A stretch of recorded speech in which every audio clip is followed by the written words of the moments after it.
Y bueno, yo estoy emocionado porque continuamos con nuestra serie Gloria y Desgracia. Y en esta ocasión vamos a terminar la segunda parte del capítulo 14. Recordará conmigo que la semana pasada habíamos roto el capítulo 14 en dos partes. La parte 1 fue con ese tema escabroso, mentiras que matan. Y el día de hoy, bueno, para no perder como la costumbre, la dirección, el día de hoy tenemos un tema bastante interesante y hemos titulado al mensaje de esta tarde, División, antesala de la desgracia. Esto es algo que realmente puede sacudirnos a todos y estoy completamente seguro de ello. Venga, ¿por qué no levanta su mano derecha al cielo conmigo ahí en casita y diga, estoy listo y estoy dispuesto a recibir lo que tienes para mí a través de tu palabra, que es viva y eficaz? Y a partir de hoy, vamos, dígalo bien fuerte, a partir de hoy no seré el mismo de antes. En el nombre poderoso de Jesús, amén y amén. Bueno, vamos a estar viendo los versículos finales del capítulo 14 del primer libro a los Reyes, versos 21 al 31.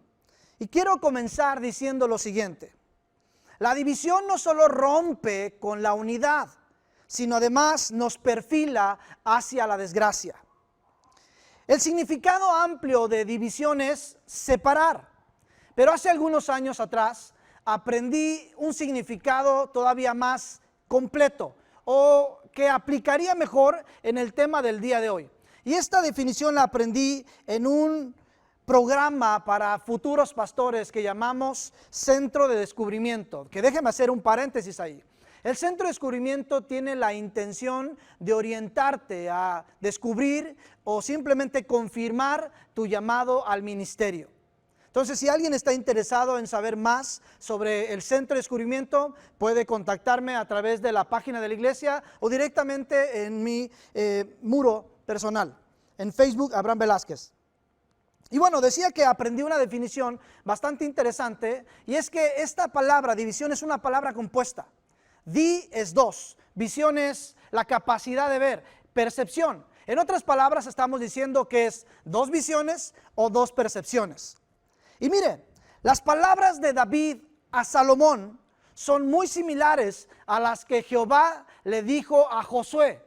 Déjeme llevarlo a ese punto. En Primera de Reyes, capítulo 2, puntualmente el versículo 3, aquí vemos a David ya a unas cuantas horas o quizás días de morir. Su hijo Salomón, quien lo va a suceder en el trono, note lo que David le dice a su hijo: cumple los mandamientos del Señor tu Dios y no te apartes de sus caminos. Sigue sus sendas y cumple sus leyes y preceptos, tal como están escritos en la ley de Moisés. Así prosperarás en todo lo que hagas y en todo lo que emprendas. Eso fue lo que David le dijo a su hijo Salomón antes de que éste ascendiera al trono. Ahora note con mucha atención lo que Jehová le dice a Josué. Después de que Moisés ya murió, aquel hombre que sacó de la esclavitud por más de 400 años al pueblo de Israel en Egipto. Y aquí Moisés para ese entonces ya murió y Josué lo va a suceder en ese liderazgo. Mire lo que dice en los versículos 7 y 8 de Josué capítulo 1. Lo único que te pido es que tengas mucho valor y firmeza. Lo que la Reina Valera 1960 dice: esfuérzate y sé valiente. Dice: y cumple toda la ley que mi siervo Moisés te dio. Cúmplela al pie de la letra para que te vaya bien en todo lo que hagas. Repite siempre lo que dice este libro de la ley de Dios y medita en él de día y de noche, para que hagas siempre lo que éste ordena. Así todo lo que hagas te saldrá bien. Si pudo notar en estos versículos, lo único que Jehová le pedía a Josué, lo único que David le recomendaba a su hijo Salomón es: no te separes del consejo de Dios. No dividas tu corazón de lo que Dios ya definió y estableció para ti. No te dividas, no te separes. Lo que a grandes rasgos quiero decirte es: Dios fue muy claro desde el principio de los tiempos. Si te mantienes caminando de mi mano en el trayecto, en el transcurso de tu vida, dice Dios, todo te saldrá bien. Pero ¿qué pasó con Adán y Eva? Haciendo un resumen desde el inicio. ¿Qué pasó con Adán y Eva? ¿No es cierto que había una visión trazada? Dios les dijo, miren, he creado este huerto para ustedes. Solamente no coman de ese árbol de la ciencia del bien y del mal. Pero la serpiente, engañando a la mujer, le dice, desde el momento que tú comas, tus ojos serán abiertos. O sea, ya no tienes que estar ligada, obligada, exigida a seguir una visión. Puedes construir tu propia visión, percepción de la vida. Decíamos que división es dos visiones, dos percepciones. Miren, cuando estamos haciendo esto, esta es la visión de Dios, pero cuando uno construye o fabrica su propia visión, ¿qué es lo que pasa? La visión de Dios es esta es la visión de nosotros. Entre más nos alejamos, más amplia se va haciendo la brecha, más difícil de recomponer, de restaurar las cosas. ¿Qué pasó con Saúl, Salomón, Jeroboam y Roboam? El hombre del que vamos a ver en estos versículos finales. Y no hablar de los reyes restantes que en las próximas semanas estaremos estudiando, algunos más minuciosamente que otros. Pero déjeme darle un dato histórico.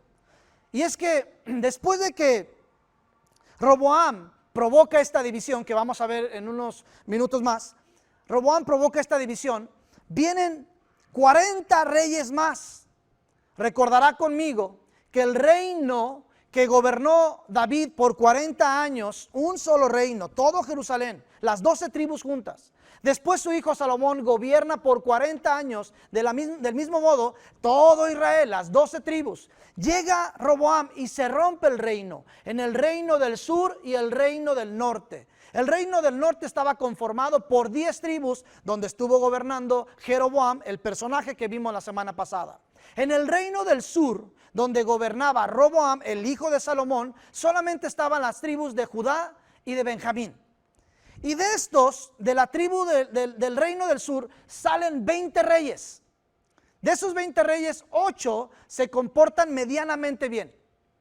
Del reino del norte, donde estaba Jeroboam, salen otros 20 reyes. Todos fueron malos e hicieron lo malo delante de los ojos de Dios. Ahora, vamos a analizar la vida de algunos de ellos. Porque recuerde, todos esos 20 reyes fueron malos, pero algunos fueron muy, muy malos. Y necesitamos analizarlos, estudiarlos a detalle. Pero bueno, vamos al verso 21 del capítulo 14. El verso 21 nos dice que Roboam, el hijo de Salomón, comenzó a reinar a la edad de 41 años. Aquí hay algo interesante. Y no me pierda el hilo, por favor. El capítulo 11, si recuerda, nos decía que Salomón reinó por 40 años. Note. Y entonces su hijo tiene 41 años cuando comienza a reinar. Esto quiere decir que la hija de Faraón, ¿recuerdan el capítulo 3? Cuando Salomón llega al trono, dice que se hace a la hija de Faraón su esposa. Lo que está diciendo aquí es que esta mujer, la hija de Faraón, no fue la primera esposa de Salomón. Tuvo una antes que ella, yo no lo sabía, vivía engañado por años. Quiere decir que Salomón tuvo una mujer y mire, hasta nos da el nombre de ella. El verso 21 dice que se llamaba Naama y era amonita. Tanto así que llegó a tener un hijo con esta mujer, Roboam. Otro dato interesante es que aunque Salomón tuvo más de 1000 mujeres, y cuando digo más de 1000 mujeres es porque incluso ya descubrimos que tuvo una antes. Note que no se menciona ninguno de los hijos de Salomón en toda la Biblia más que Roboam. Ese es un dato que cuando estemos en la eternidad le voy a preguntar al Señor, ¿qué pasó? ¿Quién fueron sus hijos? Tuvo 1000 mujeres y solamente se sabe de Roboam. Ahora, dice que Roboam reinó por 17 años, lo cual también se me hacía muy triste. ¿Por qué? Porque su abuelo David reinó por 40 años, su papá Salomón reinó por 40 años y él 17. Y su acérrimo rival, Jeroboam, el rey del norte, dice que gobernó por 22 años. ¿Lo recuerda? Lo vimos la semana pasada. Esto quiere decir que después de que Roboam murió, todavía Jeroboam siguió reinando 5 años más. Solamente quería darle esos datos, no quería pasarlos de largo. Ahora, aquí viene algo interesante. El verso 22, y vamos a leer un poquito porque es interesante.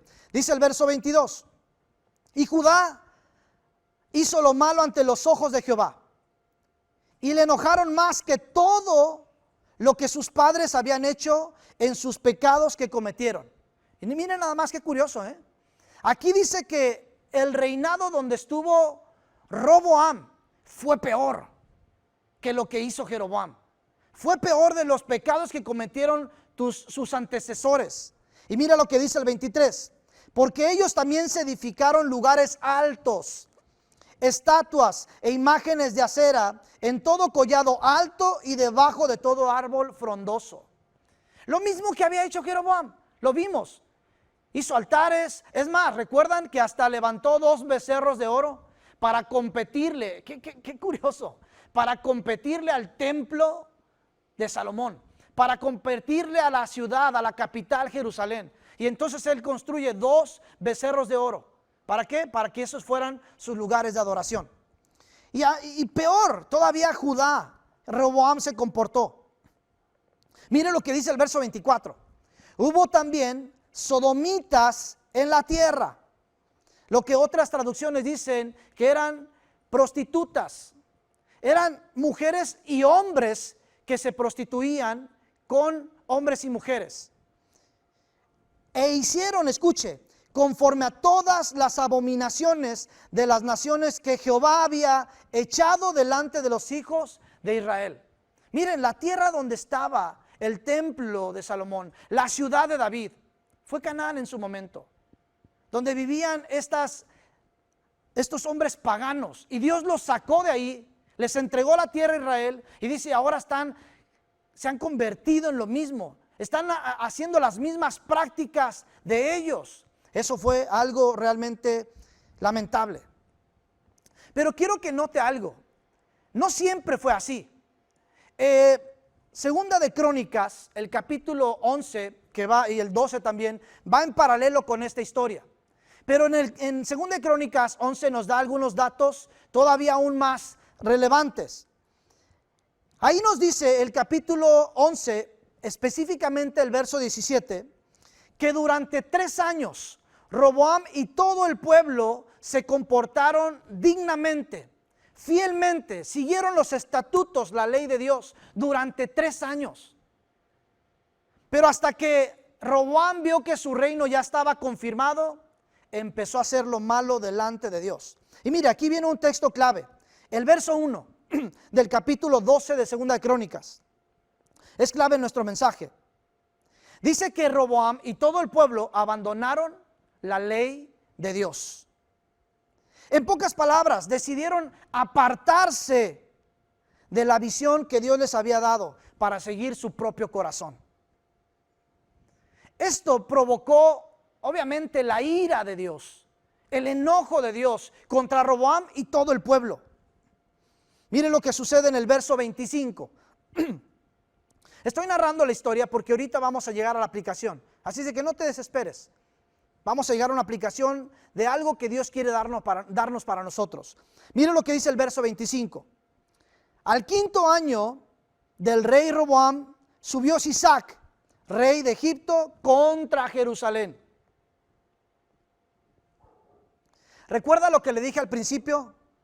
La división no solo rompe con la unidad, sino además nos perfila hacia la desgracia.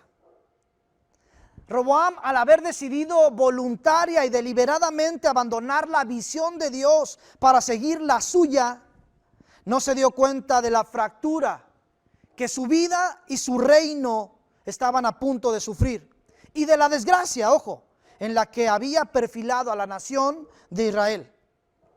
Como consecuencia de su pecado y del enojo de Dios por el pecado del pueblo y de Roboam, Jehová permitió que se levantara este rey de Egipto, Sisac, para ir a aniquilar a Judá Créame, Dios había dicho, voy a raer de la tierra a Roboam y a todo este pueblo idólatra, perverso. Y permitió. En los versos 2, 3, 4, 5, usted encontrará de 2 de Crónicas 12, encontrará los detalles de este poder militar. Dice que habían hombres incontables, iba con mucha caballería. Este rey iba muy armado, iba con toda la intención de desaparecer a Judá. Pero miren nada más lo que sucede, en el verso 5 de 2 de Crónicas 12. Vino el profeta Semaías a Roboam y a los príncipes de Judá, que estaban reunidos en Jerusalén. Claro, todos estaban atemorizados. Este rey dice que venía conquistando las ciudades fortificadas de Judá. Entonces todos se refugiaron en Jerusalén. Dice, así ha dicho Jehová. Este profeta se presenta ante Roboam y los príncipes de Judá y les dice, así ha dicho Jehová, ustedes me han dejado y yo también los he dejado en manos de Sisac. Cheque la respuesta del rey y del pueblo en el verso 6. Y los príncipes de Israel y el rey se humillaron y dijeron, justo es Jehová. Parecía que todo va marchando mejor. Pareciera que las cosas empiezan a alinearse a la visión que Dios había trazado. Que esa brecha de las dos visiones comenzaba a cerrarse. Pareciera. Mire lo que hace en el verso 7 la respuesta de Jehová. Estamos en 2 de Crónicas, capítulo 12. Y en el verso 7, mire, y cuando Jehová vio que su pueblo, que el rey se humilló, le dijo al profeta Semaías, diles que no los destruiré, sino que los salvaré en breve y no derramaré mi ira contra Jerusalén. Wow, qué momento, ¿no? Movieron el corazón de Dios a misericordia. Pero el verso 8 nos deja todavía un poquito como destanteados. El verso 8 le dice, pero serán sus siervos para que sepan lo que es servirme a mí y que es servir a los reinos de las naciones. Aquí lo que hace Jehová, dándole instrucciones al profeta, le dice, mira, no los voy a aniquilar, no va a haber sangre, todos van a vivir, pero los van a someter. A partir de hoy serán esclavos de Egipto. A partir de hoy estarán rindiendo culto, tributo, obediencia a este rey de Egipto. Miren lo que hace en el verso 26. Volvemos ya a lo que es Primera de Reyes capítulo 14. En el verso 26, mire lo que hace. Y tomó los tesoros de la casa de Jehová. O sea, Sisac no aniquila al pueblo, pero dice, tomó los tesoros de la casa de Jehová y los tesoros de la casa real y los saqueó todo. ¿Escuchó? Todo. También se llevó todos los escudos de oro que Salomón había hecho. ¿Recuerda cuando hablamos de eso? ¿Recuerda el trono de marfil recubierto de oro? ¿Lo recuerda? Pues todo eso le arrancaron. ¿Recuerda los escudos? Decíamos en una ocasión que fueron 300 grandes, costosos, y otros 200 pequeños. ¿Para qué? Para adornar una pared. Solamente para que se viera bonita. Dice ahí que el rey saqueó todo. Algunos historiadores dicen que este rey pudo haberse llevado más de 3,800 toneladas, escuche, de oro. 3,800 toneladas de oro. Sé que suena exagerado, pero recordará usted que Salomón acumuló mucho oro, muchísimo oro. No sabía qué hacer con él. Saquearon todo. Alguien estará pensando en casa, pastor, ¿por qué sucedió esto? ¿No se humilló el pueblo? ¿No es cierto que movió el corazón de Dios a misericordia? Escuche lo siguiente. Dios está más interesado en cambiar tu corazón que en cambiar tus circunstancias. Dios está más preocupado en volver tu corazón hacia Él que en poner paz en tus circunstancias. De aquí nace y surge una pregunta. ¿Se arrepintió Roboam de haberse separado de Dios, de haber causado una lamentable división en su vida y en el reino? No, no lo hizo. ¿Y sabe por qué? Segunda de Crónicas, capítulo 12, verso 14, dice que él hizo lo malo porque nunca tuvo el firme propósito de buscar a Dios. Eso es lo que narra en Segunda de Crónicas. Pero volviendo a la historia, en Primera de Reyes, capítulo 14, mire lo que hizo en el verso 27. Sígame con su mirada. En el verso 27 dice, y en lugar de ellos, recuerda que este rey se llevó todos los escudos que había fabricado Salomón de puro oro. Ahora mire lo que hace Roboam su hijo. Y en lugar de ellos hizo el rey Roboam escudos de bronce y los dio a los capitanes de la guardia, quienes custodiaban la puerta de la casa real.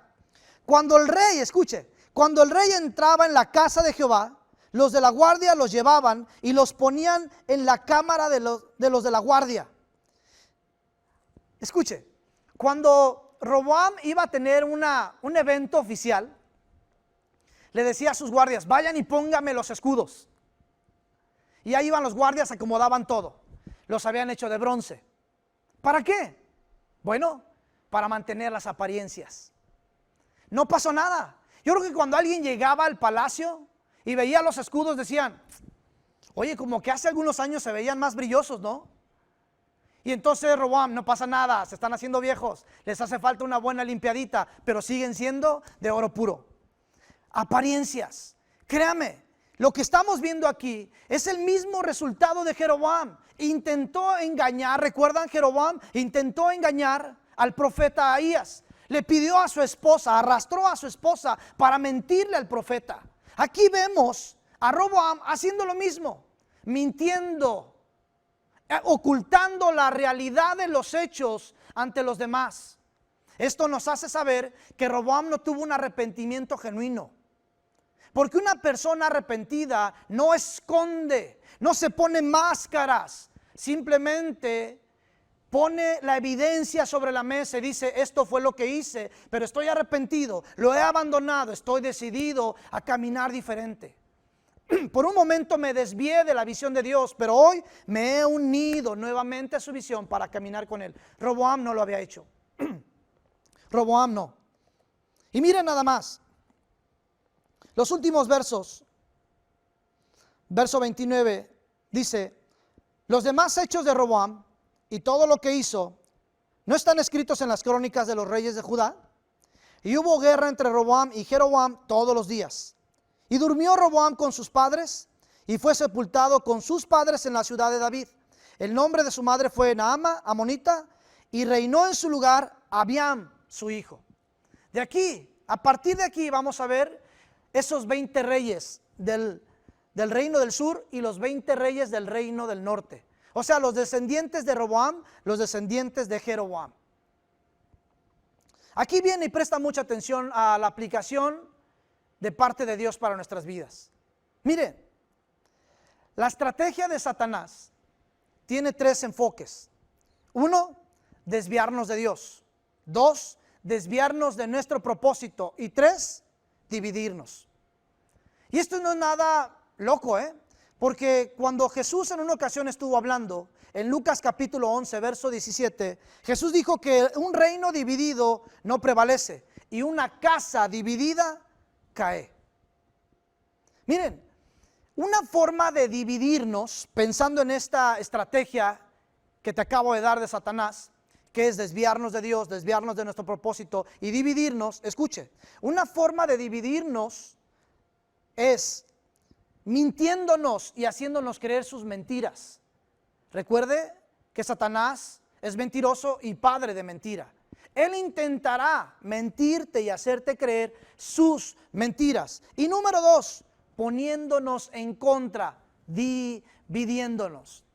Mire, lo que voy a decir a continuación es solamente mi opinión personal, pero la verdad me alarma y me molesta un poco los videos que hoy están circulando en las redes sociales, sobre todo de gente que dice conocer a Dios o que conoce a Dios, no pondré eso en tela de juicio. Pero pastores, líderes que están, escuche por favor, llamando bobos a los cristianos que no pueden darse cuenta que lo que está pasando tiene que ver con una agenda diabólica, política. Lo que yo veo aquí es cómo Satanás está activando su estrategia de quiere dividirnos. O sea, no es solamente el gobierno. Ahora entre creyentes ya podemos calificar a alguien creyente bobo, cristiano bobo, porque no se da cuenta de las señales. Esto es una forma de dividirnos. Créame, en mi opinión, agenda diabólica, no. Es una agenda divina, prescrita, anunciada. No tendría por qué sorprendernos estos acontecimientos. Están anunciados. En Apocalipsis se encuentran muchísimos detalles al respecto. Lo que yo veo es cómo intentan dividir. ¿Sabe qué dicen estos videos, estos comentarios, estos pastores, estos líderes? Es momento de que la iglesia despierte y no se deje envolver por estas corrientes. No te quedes en casa, no respetes esas leyes del gobierno. Quieren controlar tu mente, quieren que te pongas el chip. Ahora, le están llamando chip a la vacuna que va a curar el coronavirus. Y están diciendo, no te lo pongas, porque si lo haces eres un cristiano bobo. Mi amigo, de verdad están intentando dividirnos, y no son ellos, es Satanás activando su estrategia. Y lo que quiero que te des cuenta, y quiero que abramos los ojos, es Satanás le encanta dividir. ¿Por qué? Porque la división es la antesala a la desgracia. Pero ahora escucha lo que vengo a decirte en esta tarde. ¿Cómo podemos protegernos? ¿Cómo podríamos mantenernos alejados de la división? Sumando. ¿Sumando? ¿Sumando qué, pastor? Bueno, más oración, más lectura bíblica, más adoración, más servicio, más fidelidad, más perseverancia, más de Dios. Porque esto es igual a unidad. Y esta suma es el resultado, escuche, de la unidad. Y la unidad rompe con toda división. La división terminará por llevarnos a la desgracia, mientras que la suma nos unirá más a Dios y a nuestro propósito. Yo digo amén a eso y me aferro de eso, mi amigo. De verdad, vemos trágicamente lo que sucedió no solamente con Roboam, sino con todo Israel. ¿Sabe? Esta lucha de la que sabemos en la actualidad, judíos, palestinos, este reino está dividido. Hay secciones en Israel que dicen, esto es de los palestinos, esto es de los judíos. ¿Por qué? Porque se dividió el reino. Se da cuenta cómo la desgracia no afectó solamente a Roboam y su reino en ese momento, trascendió hasta el día de hoy. Cualquier división en tu casa, en tu familia, en tu matrimonio, no solamente va a afectarte en el ahora, va a traer repercusiones incluso en el mañana para ti o para los tuyos. Por eso te digo, mi amigo, abramos los ojos. La estrategia de Satanás es dividir, porque él sabe que un reino dividido no prevalece, una casa dividida cae. ¿Cómo podemos mantenernos alejados de esta división? Sumando. Suma más tiempo con Dios, suma más oración, suma más en su presencia. Y entonces la unidad, la unión con Él se hará cada vez más fuerte y será invencible, invencible. Veámonos en estos espejos, Jeroboam, Roboam. Ambos decidieron ignorar la invitación de Dios, la instrucción de Dios que decía, no te apartes, no te desvíes de mi visión y te irá bien. Mi amigo, lo que puedo decirte en esta tarde y con lo que quiero dejarte hoy, hay una visión trazada de Dios, de parte de Dios para nosotros. No te apartes, ni a diestra ni a siniestra. No intentes fabricar tu propia visión. Camina en esta visión que Dios ya nos dio y es segura, es eterna. Camina en ella. No te dividas, no te separes del corazón de Dios, porque te aseguro, no te irá nada bien. ¿Quieres que todo lo que hagas prospere? Mantente unido a la visión de Dios. No intentes separarte, no intentes dividirte. Déjame orar por ti. Creo que es un tema fuerte que necesitamos digerir. Así de que déjame orar nada más. Padre bueno, estamos delante de tu presencia. Son temas difíciles, por cuestiones históricas, culturales, pero también viendo el momento, viendo cómo Satanás, si bien es cierto, no puede manipular los hechos establecidos en tu palabra, al menos tratará de inquietar nuestros corazones para provocar ¿qué? Una división en tu pueblo. Guarda nuestros corazones. Que esta división se rompa en la suma de amor, de empatía, de esfuerzo, de cooperación, de fidelidad, de entrega, de pasión por ti, lectura en tu palabra, oración. Por favor, Dios, ayúdanos y guarda nuestros corazones. Por favor, guarda nuestros corazones de nunca separarse de ti, de nunca dividirnos de tu presencia. Para ti sea toda la gloria, toda la honra en el nombre poderoso de Jesús. Amén, Dios, y amén. Y bueno, nada más recordarte, antes de dejarte queremos recordarte que el día miércoles, escuche esto y agéndelo por favor, el día miércoles vamos a tener una transmisión en vivo. Ahí voy a estar junto con mi esposa para ayudarte a responder dudas, comentarios sobre este tema o quizás un poco de los que han pasado, pero nos vamos a enfocar en este, ¿no? Si tienes alguna duda, quieres saber más, porque créame, hay muchas riquezas en estos versículos que por cuestiones de tiempo no las he mencionado. Pero si tienes alguna duda, anótala ahora mismo o en el transcurso de la semana, y el día miércoles, escuche, a las 7 de la tarde estaremos en vivo desde casa, en tu casa.